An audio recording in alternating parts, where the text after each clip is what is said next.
Good evening and good afternoon, ladies and gentlemen. My name is Jay Mens, and I'm the Executive Director of the Middle East North Africa Forum. Very pleased to introduce Mr. Brian Hook. I will read the formal biography, if that's okay by you. Please correct me if I get anything wrong. Brian is a veteran US diplomat who's worked for 3 presidential administrations. Most recently served as United States Special Representative for Iran from 2018 to 2020, Director of State Department Policy Planning from 2017 to 2018, and is further key architect of US sanctions on Iran, the Abraham Accords, as well as hostage negotiations with North Korea and Iran. Mr. Hook also held a number of senior positions in the Bush administration, including Assistant Secretary of State for International Organizations, Senior Advisor to the US Ambassador to the United Nations, Special Assistant to the President for Policy at the White House, and Counsel in the Office of Legal Policy at the Department of Justice. Does that all sound accurate, Brian? You've got it. Very good. Although I did work for Bush 41 in his White House when I was out of college. So those are the 3 administrations you mentioned.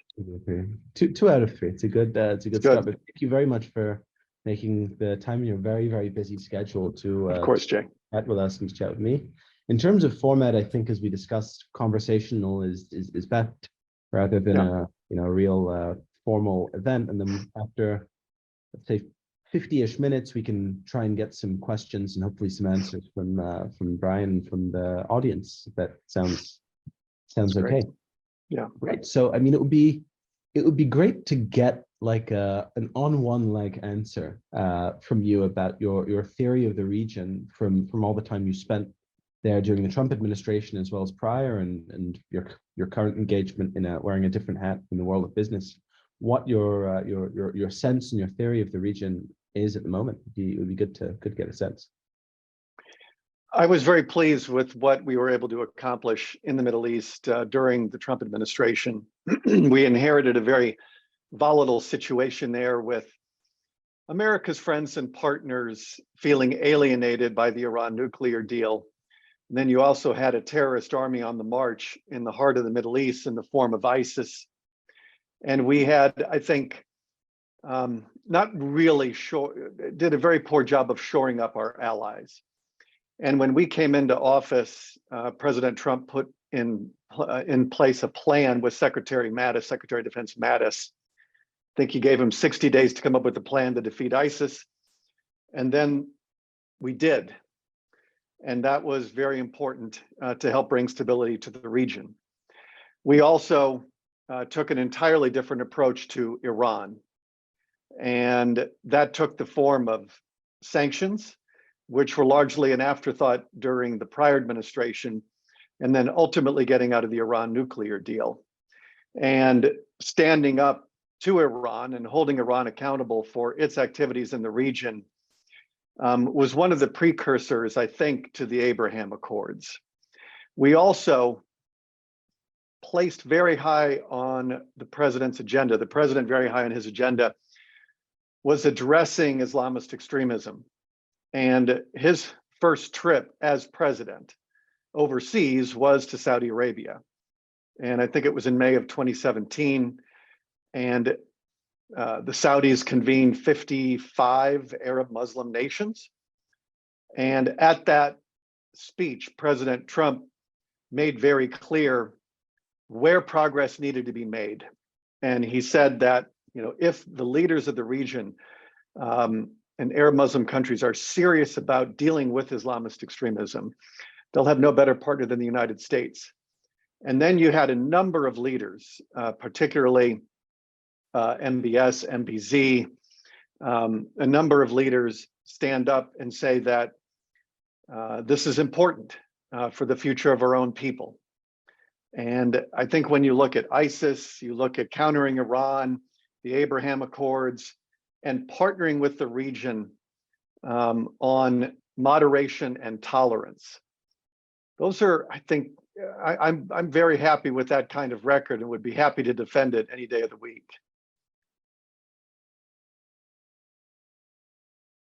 Sorry, I was muted for a second. I mean, there's a lot to discuss over the course of 4 years. A lot happened in those 4 years. In some instances, you had administrations for 8 years with less interesting records, certainly in the region. But kind of going one by one, I mean, starting with the first visit to Saudi Arabia, I mean, you obviously had the chance to sit with Prince Mohammed, well, and as well as Sheikh Mohammed as well. It would be interesting to get your senses of their visions for the future, not just economic but also strategic. Before the event, you mentioned that the Saudis are shrewd vis-a-vis China, but it would be good to get your take about the future of the U.S.-Saudi relationship as well as the United States relationship with the UAE. Well, my 4 years, in and out of the region, and we spend a lot of time in the region. Diplomacy is so much about time, and unfortunately, if you're Secretary of State, the system is almost designed to allocate your life in 30-minute bilateral increments, and that is really insufficient, I think, for what real diplomacy requires. And one of the things that we did was we spent a lot of time in the region, especially Jared Kushner. And I think that sort of, people notice it.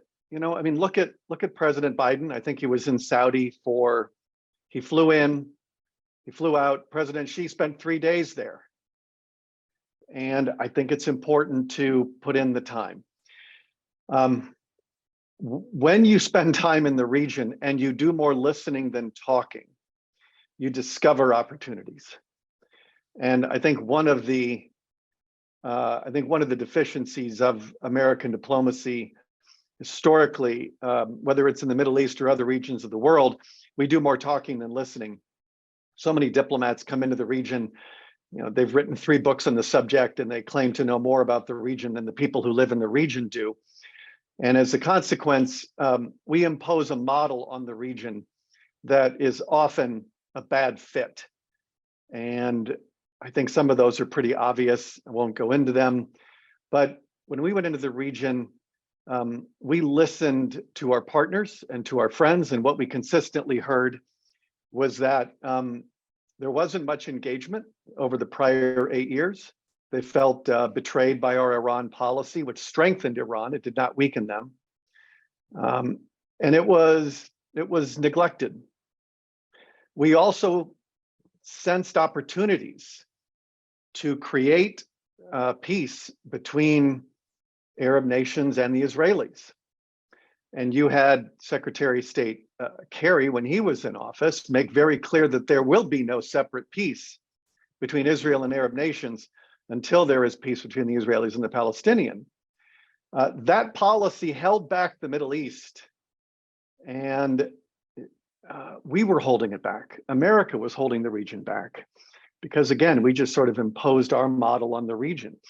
And so it was very clear to us that there was enormous opportunity, especially in making Israel a part of the economic and security puzzle of the region, a very key part of it. And very happily, that sort of suspicion bore fruit later. And now here we are 2 years later. I've been very happy to see the Biden administration embrace the Abraham Accords. So I think a policy of listening and looking for common interests. If we come into any region of the world and spend all of our time lecturing, and President Trump said this in his Riyadh speech in 2017, which I highly recommend to anybody with us today. It's a terrific speech. And that speech set the vision. Everything in that speech we did over the following 4 years. And I think it's a very good example of statecraft. We worked very extensively on the speech with the president, and that was the vision. And we executed against it for the next 4 years. That vision is still a good one. And if you're looking for common interests, especially in the Middle East, you'll find them. But if you're not looking for them, you'll often leave the region empty-handed. And I think, unfortunately, that was the case with the recent visit by President Biden. That, kind of spinning off, you mentioned the Biden administration, of course, sticking to the Abraham Accords, or as they're now known, the normalization agreements, and kind of keeping at it in that sense. 2 questions. Firstly, it would be good to get a halfway through report card from you on how you see the Biden doctrine in the Middle East, if we can call it that. And secondly, it would also be good to get your thoughts about the Abraham Accords, how they're progressing, and whether the Biden administration has been a good custodian or done anything of note in that space, or anything they could do better or should have done better. I think so on the positive side, I would say they've continued America's military presence, our support in Iraq and Syria, both to deter the reorganization of the Islamic State, but also to deny Iran its influence in that part of the world. So I think that's a very positive thing. I think not announcing that the Iran deal is dead is holding them back, because until you do that, there is going to be a suspicion, I think, that we're favoring the Iranians more than we're favoring our partners and friends in the region. And I've been a little puzzled by it. I mean, it's, for all intents and purposes, the Iran deal is dead. I don't think that's any secret at this point, despite enormous efforts and enormous concessions. Ultimately, the strategy did not bring the Iranians to the table in any meaningful way. I think the Iranians were taught to wait for more concessions, and then just the negotiation stretched on for so long that sort of time ran out on it. You know, not that they asked me, but I probably would have advised President Biden on his trip to the region to just announce that despite all of our best efforts to bring Iran around, we're going to end our talks with the Iranians, and the United States and Europe are going to join efforts and diplomatically isolate and economically sanction the Iranian regime. I think that would have been so warmly received in the region. And it's not only, that's not a reason to do it. I mean, I actually think that's very much in America's interests to pursue that sort of diplomatic path, but would have been very warmly received in the region. And when you get Iran right in the region, it opens other doors. And when you get it wrong, when you have the wrong Iran policy, it closes doors. I wrote about this, I think, shortly after leaving office, but as I said earlier, one of the reasons we were able to, I think, broker peace agreements between UAE, Bahrain, Sudan, and Morocco, especially the first two, is that we had the right Iran policy. You can't broker anything if there isn't trust. And all the sides, all the parties to those accords trusted the United States. So I was very concerned when we came out of office, when the United States lifted the designation of the Houthis as a foreign terrorist organization, announced a very aggressive diplomacy timeline with Iran. My view was that it would then freeze any meaningful talks about further Abraham Accords. I just know from being in office, there are more agreements to be had. We were already working on more countries when the clock ran out. There is a lot of opportunity there. It's going to be very hard to add more countries with the wrong Iran policy. I mean, that's fascinating, and I think brings us very naturally to the second question, which is, had there been a second Trump administration, had you and your colleagues been able to stay in for another 4 years, I don't know if you would have necessarily stayed in, but had that actually been the case, what do you think would have happened 2 years in? Of course, it's very difficult to predict, not only with respect to Ukraine, which is a topic in and of itself, but also in terms of regional policy. In terms of further normalization agreements, in terms of the Iran question. I mean, in this hypothetical universe where you are, national security advisor or whatever else, like what alternative universe do you see? I think we would have kept deterrence in place first and foremost. It's very easy to lose deterrence. and it's very hard to restore it.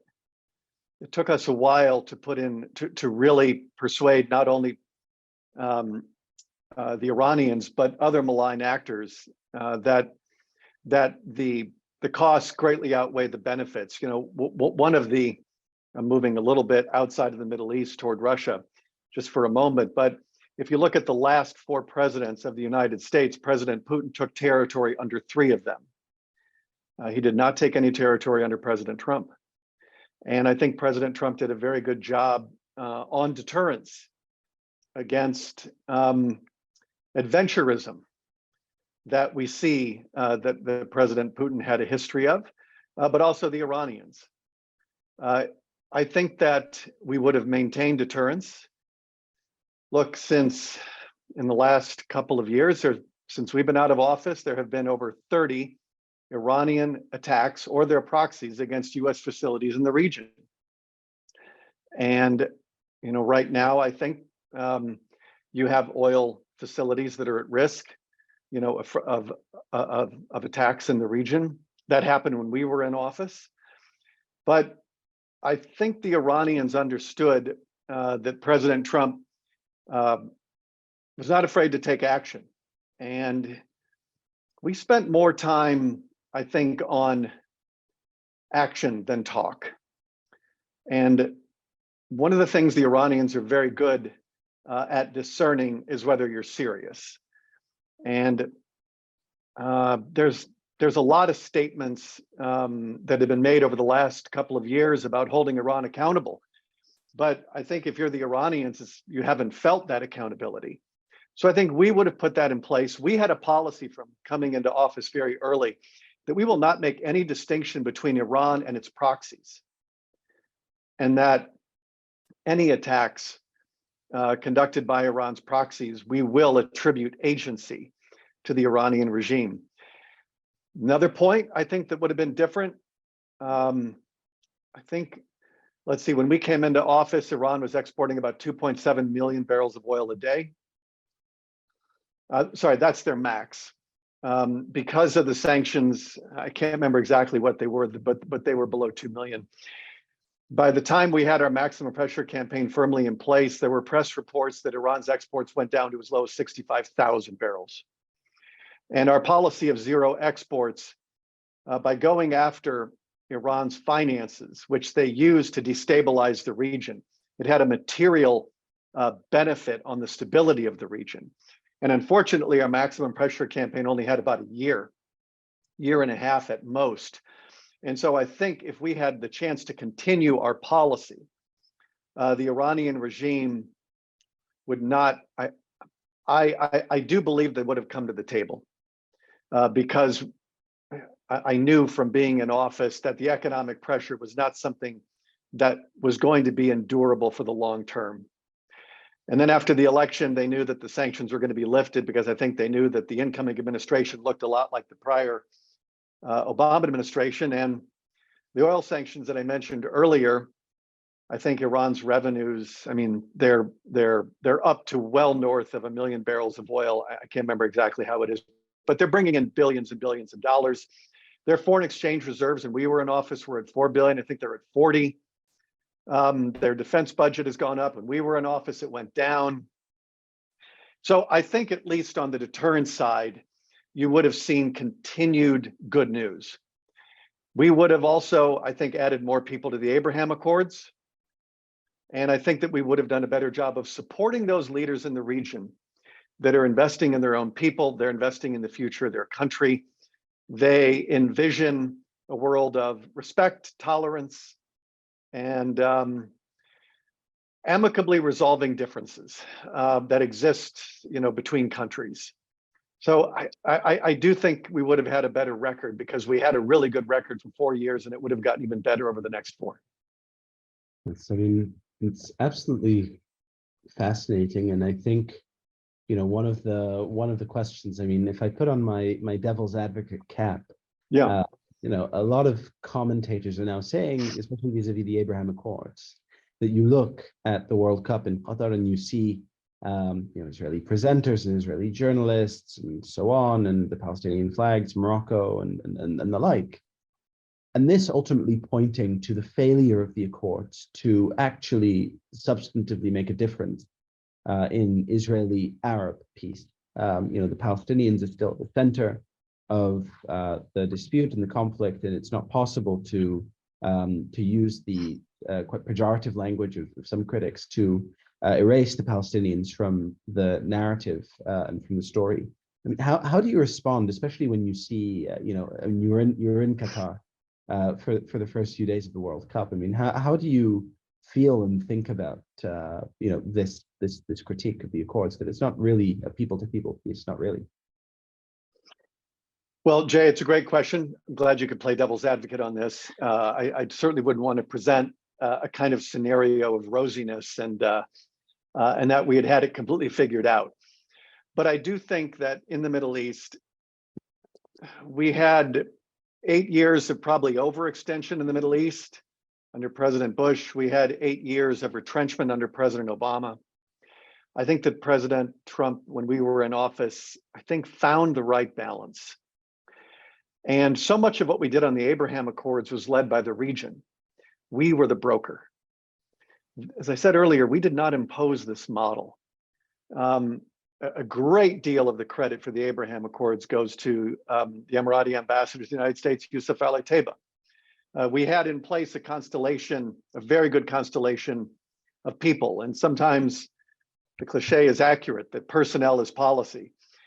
You had Ron Dermer as the Israeli ambassador. There's no advisor closer to Prime Minister Netanyahu than Ron Dermer. You had Yusuf Ali-Taiba, who used to work for Sheikh Mohammed.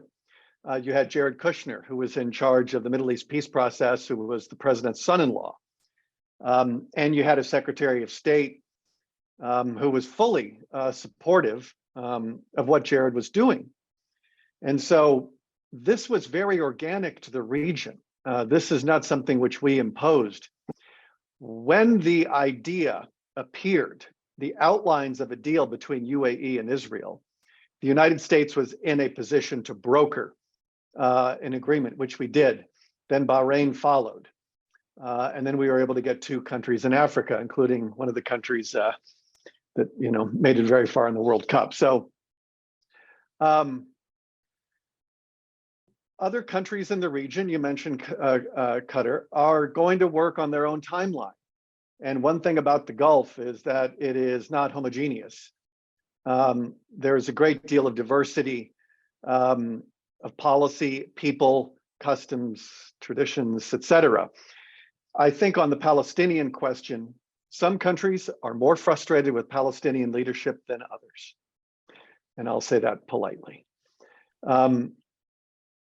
I think that more countries, whether it's in the Middle East or in Asia or Africa, Europe, are going to recognize that there is much more upside to working with Israel than downside.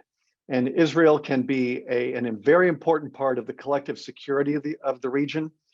We've already seen that after the Iranians bombed Abu Dhabi through the Houthis. You saw the Israeli Prime Minister reach out, possibly even before the United States, to offer support and help. And whether that's in the form of intel sharing, cyber deterrence, missile defense, the like, these are all good things. And I think other countries in the region certainly are studying the economic gains that the Emiratis have made as a consequence of normalizing with Israel. I'm on the board of the Abraham Accords Institute that Jared Kushner founded. And on that website, we keep track of all of the economic benefits going both ways that we've seen from the Abraham Accords. A lot of other countries are very interested in that. That doesn't mean that every country is going to normalize in the same way that the Emirates did.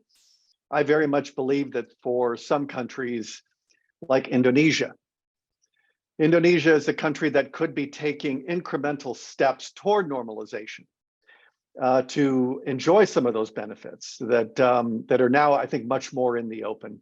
And they're not under the table like they used to be. So I'm perfectly fine with the pace of things. We did 4 peace agreements in 5 months. And there's many more to be had, Jay. There's many more to be had. It's an exciting prospect, and I should also mention that last week we actually inked a memorandum of understanding with the AAPI. And Rob did visit us in Cambridge, and we had a great time. Rob Greenway, great American. Yeah, it's worth mentioning. While we're still in the Gulf, because I have a strong feeling that you have some thoughts about Iran, but before we unleash the dam of Iran policy, it would be good to stick around in the Gulf for a couple more minutes. I think firstly, there's been much made of the recent visit of Chinese Premier Xi Jinping to the Gulf, to the third China GCC summit, a new era in Gulf-China relations, and so on. And it seems, Rob, that a lot of the commentary is similar to the commentary we've heard about, the Gulf and Russia, and the Gulf moving away from the United States, and so on. I mean, what's your take on that? I think broadly,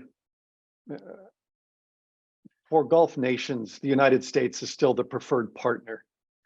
That's who they would like to work most closely with. I think that's true for most countries in the world.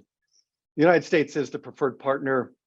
We've been partnering in the region for so many decades, and we've been able to do a number of good things together. Those opportunities still exist if we're interested in finding common interests, as I said earlier. President Xi is very good at finding common interest. He does sense the vacuum that has sort of been left by the Biden administration's minimal engagement with the region. And so we're seeing some of the consequences of that.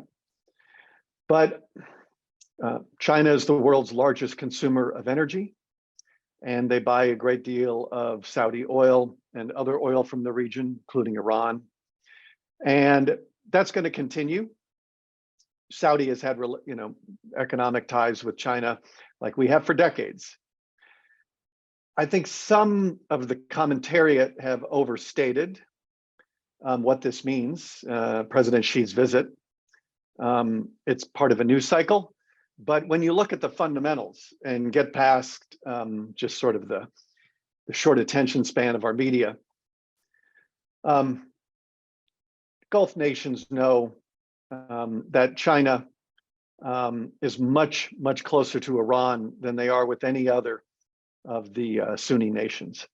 And so just 2 years ago, President Xi and China were trumpeting a $400 billion strategic partnership with Iran. And you don't really have to be an expert in foreign policy to imagine how the Iranian regime would like to spend $400 billion. They will use it to attack Saudi Arabia. They will use it to attack the United Arab Emirates, and they will use it to destabilize Bahrain. They will use it to attack Israel. They will use it to fund Hezbollah, PIJ, Hamas, and all of the terrorist activities that they have undertaken around the world for the last 41 years. The Saudis obviously know this. And so it's never going to be what I think people imagine it to be. China is not going to displace the United States because China, how much does China care about Houthi missiles coming in to bomb Saudi? They don't. It's just not on their list. And look what China is doing with the concentration camps for Uyghur Muslims. They also, I think Gulf nations also know that when China says win-win, it means 2 wins for China.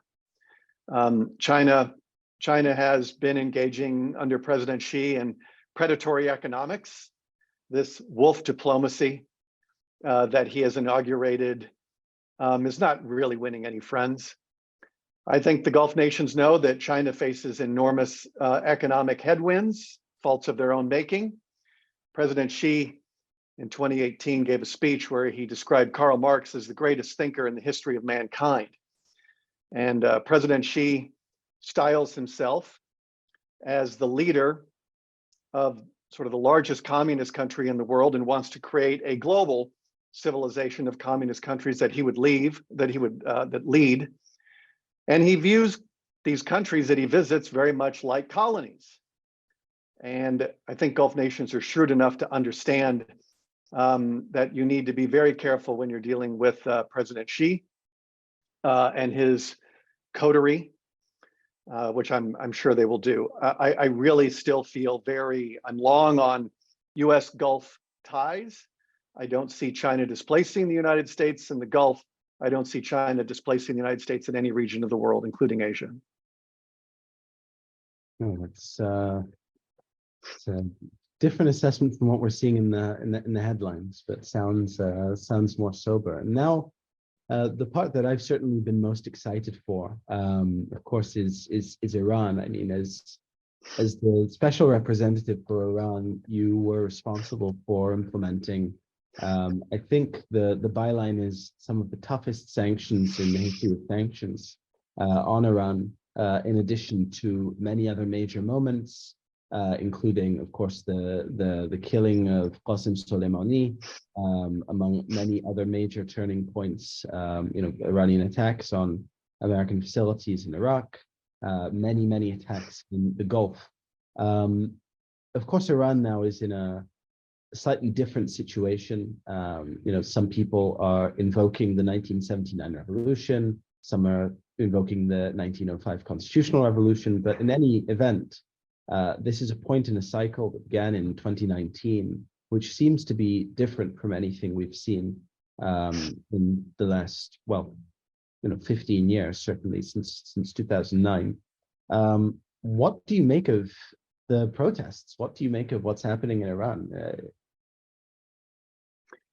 Well, look, I'll quote President Macron, who described the brave women of Iran as leading a revolution. And given the role that France played in helping Ayatollah Khomeini, I'm very happy to see France play a more constructive role helping the people of Iran. I think the people of Iran, as you said, Jay, I think they would like to see a more representative government.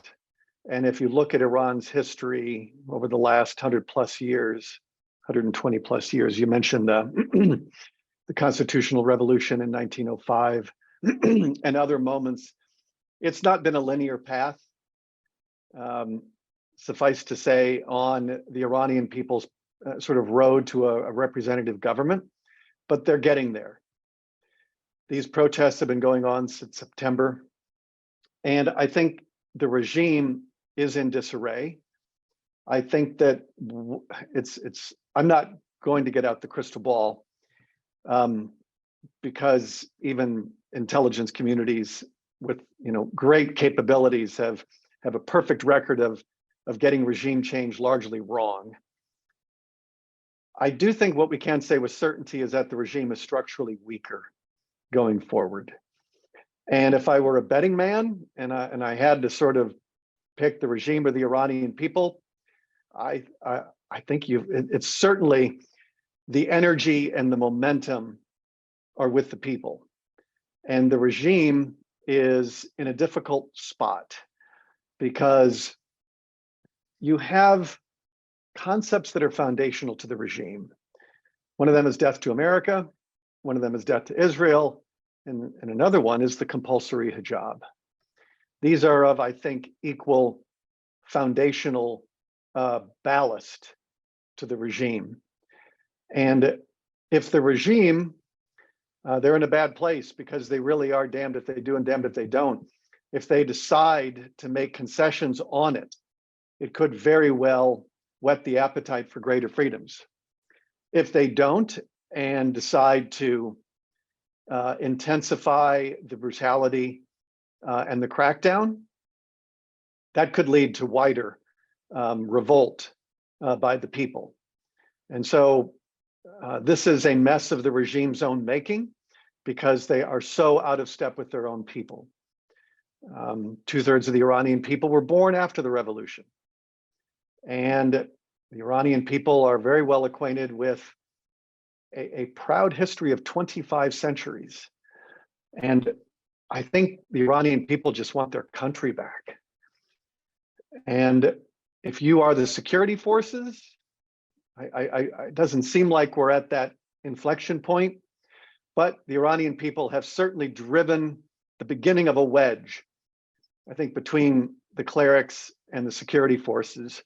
And by that, I mean if you are a member of the security forces, you have to be wondering whether killing your innocent countrymen is worth protecting an unpopular and aging clerical leadership that rules not on the basis of legitimacy or the consent of the governed, but on the basis of brute force.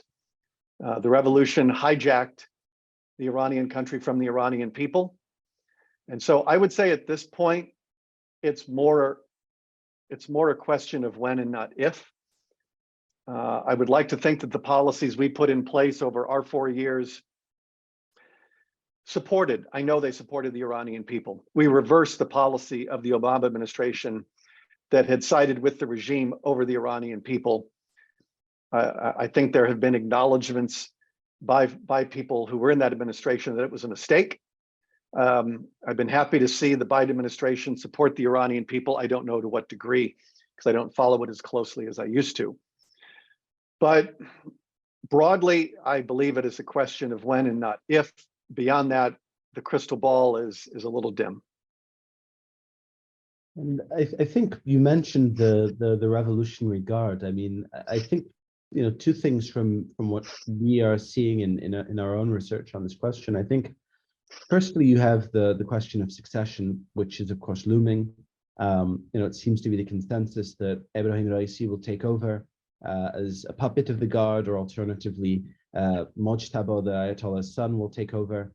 But in any event, it really will be no country for young people, and very much a military dictatorship run by the IRGC. Now, of course, your sanctions that you designed and implemented were very much aimed at weakening the grip of the IRGC, both in the region and within Iran. I mean, in terms of how you go about targeting such an organization that's so big, so powerful, so shrewd, right? How does one go about trying to dismantle and kneecap the IRGC? Of course, what you can tell us. Yeah, you know, but yeah, a very easy question to answer, Jay. No, I'm kidding. I would say that this is the work of years, not days or weeks or months. But we put in place economically crippling sanctions against the government. The government knew it. I think the president of Iran had said that our sanctions had cost them, I think, $400 billion. So look, a lot of people say that maximum pressure didn't work, but the Iranian regime sure thought they were working. They paid an enormous economic price for destabilizing the region and oppressing their own people. I think that a policy of unilateral sanctions, I'd be very happy to have multilateral sanctions. I've been heartened to see the Europeans discover sanctions in the context of Ukraine. I've been working with the Europeans since 2006 on sanctions. And in my lifetime, I've been very happy to see them make the arguments that I've been making for the last 20 years. Sanctions work. Sanctions do work if you have the political will to put them in place. And so, look, go back to apartheid with South Africa. President Bush 41 led international sanctions against South Africa during apartheid. And Nelson Mandela himself said that sanctions played an enormous difference in ending apartheid. And sanctions have played a critical role in setting back, I think, President Putin's ambitions. President Xi, as he's thinking about whether to take Taiwan, has to be wondering if that invasion would trigger the kind of Western unified sanctions front on Ukraine that would then be let loose upon China. And there's even more that obviously Europe and the United States could be doing on sanctions against Russia. In this case against the IRGC, if Europe and the United States were to come together and really stand with the Iranian people at such an important time, it would strengthen the Iranian people. Part of why I think there's a reluctance to do it is because they want to keep the door open for the Iran nuclear deal. And it ends up acting as a brake on a much better policy that is ready at hand. For those who really have an open mind and want to look at the results of our maximum pressure campaign, facts are stubborn things. And the Iranian regime knew that they were in very bad economic shape because of our sanctions. All of that pressure is available today to support the Iranian people. And I wish there were more of it. The answers, of course, breed more questions. I can't resist putting on my devil's advocate hat. Sure, one more please do. time. You know, I like tough questions more than easy questions. The common argument when you talk about maximum pressure having worked is you're shown the inevitable graph of Iran's nuclear stockpile, their stockpile, of course, of highly enriched uranium, which of course is an upward trend, their centrifuge production, upward trend, the number of events centrifuges used, upward trend, and of course the stocking of underground facilities, specifically Natanz and Fordo, upward trend. So right. When the non-proliferation folks come to you, probably red in the face when you say that maximum pressure doesn't work, sanctions don't work, because if the object is to stop Iran from getting a nuclear weapon, not only are you isolating them and giving them more incentives to go nuclear ultimately, but you're also showing that the West can't be trusted by leaving the JCPOA. So I suppose those are two critiques, but good to hear how you would respond and probably do respond to these classic and commonplace critiques. Everything Iran is doing now is permitted when the Iran nuclear deal expires. This is the fundamental flaw of the Iran nuclear deal. It's a very modest and temporary limits on the nuclear program that did nothing to dismantle Iran's nuclear program. So what I would respond to those who ask, I think, very smart and thoughtful questions like you did, Jay, what does it say about the Iran nuclear deal that it was able to restart its program and to make the gains that it has in such a short time frame? I remember when the United States announced that they would be, they kept a lot of their negotiations secret from the Congress, but eventually when the back channel was exposed, they explained that they had the goal of ending enrichment, that they wanted Iran not to enrich. Fully support that. That is the right policy. UAE is in its 12th year of a peaceful nuclear program that does not enrich. And that is the right policy. Unfortunately, that and many other critical red lines were crossed during the negotiations. And Iran, at the beginning of the talks and at the end of the talks, was left with the same nuclear infrastructure in place that it started at the beginning. And so the only solution for the Iran nuclear question is zero enrichment. Over half of the nations in the world that have peaceful nuclear power do not enrich. It's not necessary. And if Iran is credible and serious, that they only want peaceful nuclear power, they can follow the lead of the Emirates and surrender its enrichment.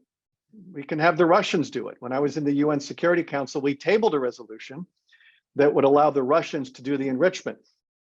The P5 of the Security Council, and I think all 15 members voted it unanimously. The entire world would be delighted to have Iran run a peaceful nuclear power program without enrichment. And that would allay all the concerns that countries around the world have about the world's leading state sponsor of terrorism enriching nuclear material. The other thing, you didn't bring this up, Jay, but a third point that you could have made against this is that getting out of the Iran nuclear deal is going to set off an arms race. Quite the opposite. Once you concede enrichment, as we did to the Iranian regime, it makes it very hard to have constructive talks with other countries in the region. So I'll give you a real world example. When we were still in the Iran nuclear deal, we just came into office. When I was in the Bush administration, we did negotiate with UAE on their peaceful nuclear program. It's called the Gold Standard, the 123 agreement, with no enrichment.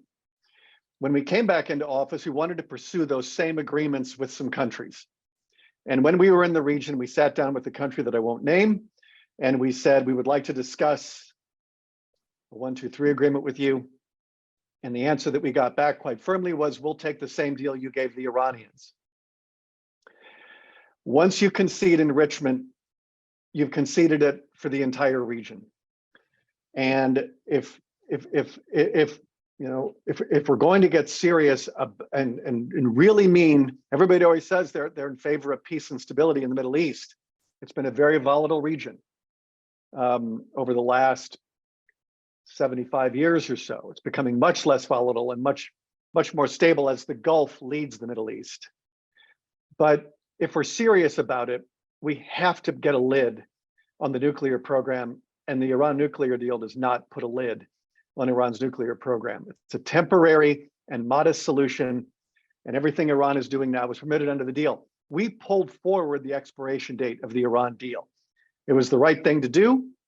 I think if we had had more time, we would have reached some sort of understanding with the Iranian regime, given, I think, the economic pain that the regime was feeling.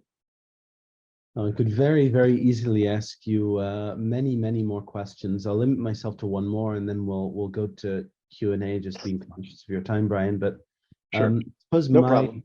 My last question is about regime change. I mean, you mentioned, supporting the Iranian people and but I guess the question is, I guess it's a two-pronged question. The first is, when we talk about regime change in Iran, in terms of historical precedent, it's either really a military coup or a civil war of sorts. Now, I suppose the Iranian Revolution is the aberration in that regard, because it really did sweep away the central power and it actually entailed the military staying in the barracks, of course, infamously.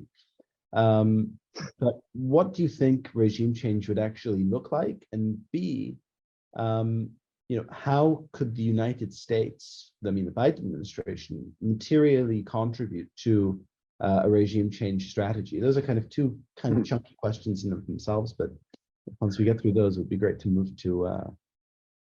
Yeah, I think America has had enough bitter experience with the regime change policy to recommend it as a tool of statecraft. I think that the most that we can do is support the legitimate aspirations of people who would like greater freedoms. I remember during the Green Revolution, there were people holding up signs asking, the United States, which side are you on? And that's a bad look for the United States. And I think that those who are willing to sacrifice their lives for the cause of freedom should never wonder where America stands. But I think that America, first and foremost, needs to lead by example and not impose our sort of way of life or just impose our model on other countries. I'm very proud of the proud of America and proud of everything that we've done in our history. It's an example, but I don't think that we ought to be imposing forms of government as we have in the Middle East in the past. And so I do believe that moral support and material support are very good. I think the future of Iran will be decided by the Iranian people at the end of the day. It's going to be decided by the Iranian people. The wind is at their back. It's led by some very brave men and women, particularly the women, and enormous valor and grit and courage is being shown. Mazi, who herself is being, threatened by the regime. Mazi is a real leader, I think, for the women of Iran and for the Iranian diaspora. And I brought Mazi to the State Department to meet with the secretary and for me to spend time with her, and very impressed with, she's putting her life at stake to support the women of Iran, and it's inspiring.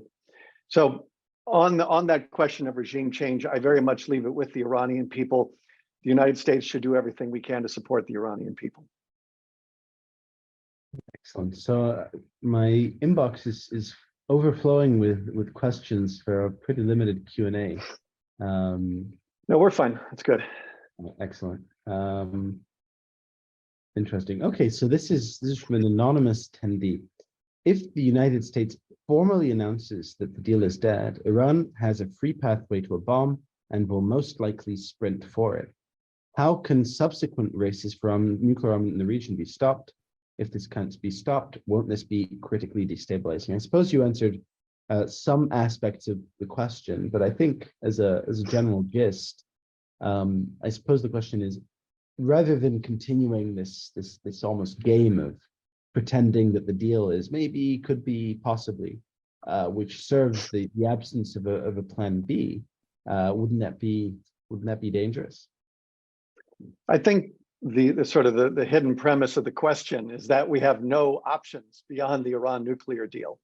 I think, look, I remember President Obama saying that it's either the Iran nuclear deal or it's war. I don't know. I hope people remember that. He said it a million times. That was one of his arguments for selling the Iran nuclear deal to the Congress, which the majority of the members of Congress did not support the Iran nuclear deal. But that was a big selling point, that would avoid war. We proved that that is a false choice. We got out of the Iran nuclear deal and there was not war. One does not follow the other. And I think even if it was strongly held view, we proved it to be false. There is, unfortunately, there doesn't seem to be a plan B for the Iran nuclear deal not having a future. I know very much that if you put in place a policy of diplomatic isolation and economic pressure, with the credible threat of military force to ensure that Iran never acquires a nuclear weapon, that's a winning policy. And that is going to, look, the Iranian regime has to view its nuclear program as a liability. And I believe that so many countries of the world have a real interest in Iran never acquiring a nuclear weapon. When I worked with the Russians and the Chinese, they don't want Iran to get a nuclear weapon. Nobody in Europe wants Iran to get a nuclear weapon. They have absolutely no support, except for North Korea, possibly, to getting a nuclear weapon. And so I think if countries come together, look at how the Iranians are violating the UN arms embargo by exporting drones to Russia that are being used to kill Europeans. I believe the Biden administration should call a meeting of the UN Security Council, present the evidence that Iran is violating the UN arms embargo, and then put in place multilateral sanctions, and then keep adding to them. It'll have a benefit in Ukraine, and it will also have a benefit on Iran's nuclear program.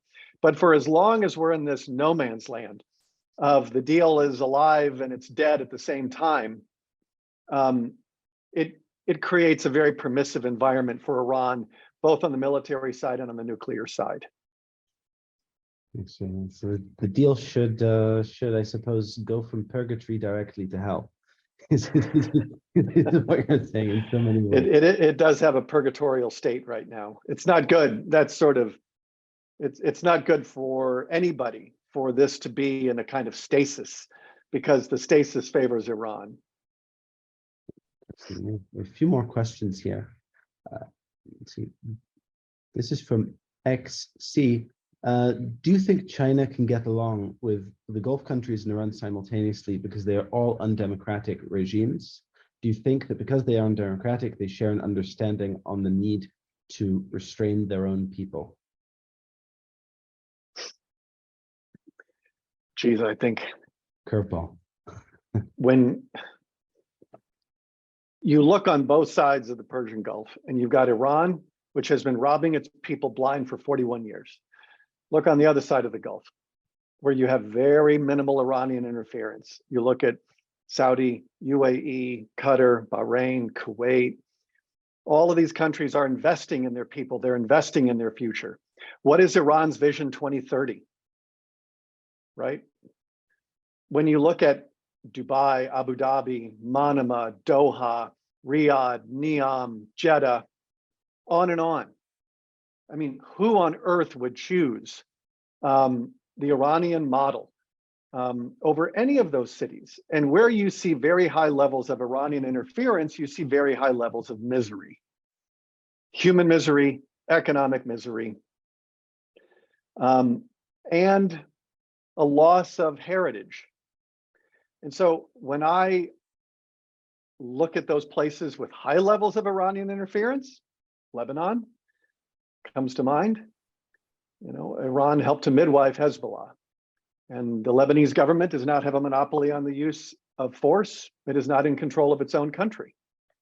Iran is part of that, obviously.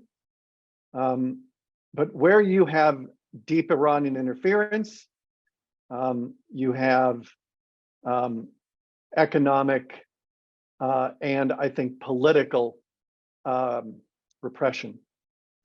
So I think the people of the Gulf are very happy for the most part with their leadership, and the people of Iran are very unhappy with their leadership. So I think you have to look at where the respective peoples are. Would anybody in the Gulf trade places with the people of Iran? Absolutely not. We have time for a couple more questions. Let's see, we have a few we have a lot of the same questions about, this is a very interesting one. Let's see. Do you think that a war with Iran would end quickly if the United States simply takes out the nuclear facilities and Israel does the rest? Fairly technical question. I'm sure there are some classified elements of that question that you're not in a position to answer, but I'm not in a position to answer that question. Understood.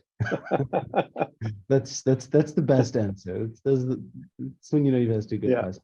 It's a very good question. It's a very good question. I applaud the question. Excellent. Okay, so in that case, the last penultimate question. Are developments in global financial systems, specifically crypto and blockchain, excuse me, making sanctions harder to enforce? I don't think so. I've heard this argument. I've been working in sanctions for almost 20 years, and I've heard this argument that sanctions are going to weaken a dollar-denominated global economy. The newest version of that is crypto. In light of the last month or two with crypto, more than that, beyond just FTX, I'm not worried. I really didn't give a lot of credibility to the arguments that I was hearing at the time at the United Nations. And even there was one former Secretary of the Treasury who made this argument that sanctions are bad for the dollar. That was 15 years ago. It's proven to be not true. I actually think it's a cover. The people making those arguments, whether it's on crypto or on sanctions, are the same people who don't like sanctions. They just don't like them for human rights concerns, because they think it's too much pressure, because they think it's a blunt instrument, whatever. Sanctions, if applied correctly, are a very powerful economic tool. The United States has the strongest global economy in the world. When we de-SWIFT all of Iran's banks, when we say to companies around the world, you have a choice. You can do business with the global financial system, or you can do business with Iran. It's the fastest decision a CEO will make in his life. And so for as long as we have this status, we would be foolish not to use it. It also, sanctions occupy, a lot of people don't understand this, sanctions occupy the middle ground between diplomacy and military force. It's a very, very useful tool. If we didn't have it, it shortens the spectrum, the timeline between sort of dialogue and engagement and military force. No deterrent tool is perfect. We put in place humanitarian safeguards with our sanctions on Iran, and we created through the Swiss a financial channel that would allow food, medicine, medical devices, and other important things to find their way to the Iranian people. Unfortunately, the Iranian regime has a notorious history for using the exemption to enrich themselves and to make sure that the regime elite get the food, the medicine, and the medical devices. And so we needed to make sure that when we set this up, that we had a channel that was really going to serve the Iranian people. And so I do think that there are ways to set in place a very robust sanctions regime that also has a relief valve for humanitarian purposes. We also did that in Yemen. But no regime is perfect, but if you don't put these things in place, very often you're going to prolong the very humanitarian tragedy that you're trying to solve.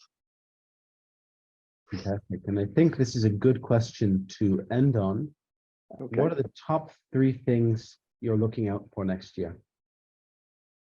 Isn't that a good question? Great place to Top end. 3 things.